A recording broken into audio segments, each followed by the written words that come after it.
गुरु विण नम्रे ज्ञान, ज्ञानाविण होई जगी सन्मान. म्हणून जीवन भव सागर तराया, चला बंधू गुरुराया.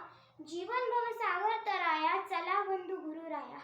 आदरणीय व्यासपीठ, वंदनीय गुरुजन वर्ग आणि माझ्या मित्रमैत्रिणींनो, सर्वप्रथम आजच्या या शुभदिनी समस्त गुरुजनांना माझा प्रणाम. आषाढ शुद्ध पौर्णिमेला गुरुपौर्णिमा साजरी केली जाते. या पौर्णिमेला व्यास पौर्णिमा असेही म्हणतात, कारण आदिगुरु व्यासांचा जन्म या पावन दिवशी झाला होता. ज्या गुरूंनी आपले व्यक्तिमत्व घडवले त्या गुरुप्रती नतमस्तक होण्याचा दिवस म्हणजे गुरुपौर्णिमा. गुरु ब्रह्मा गुरु विष्णू गुरुर्देवो महेश्वरा.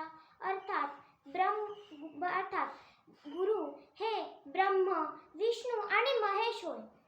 गुरु हे तेजस्वी सूर्याप्रमाणे असतात. ते आपल्या जीवनातील अंधार ज्ञानाद्वारे दूर करतात. आपल्या संस्कृतीमध्ये गुरुचे स्थान अति उच्च आहे.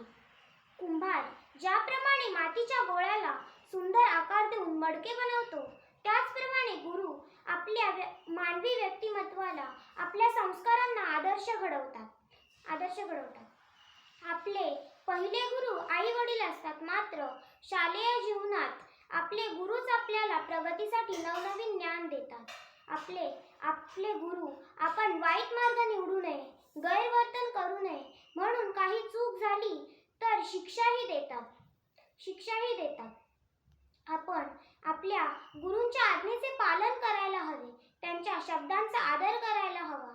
आपण खूप शिकून आपल्या गुरूंचा, देशाचा, शाळेचं व आई वडिलांचं नाव लौकिक करायला हवे.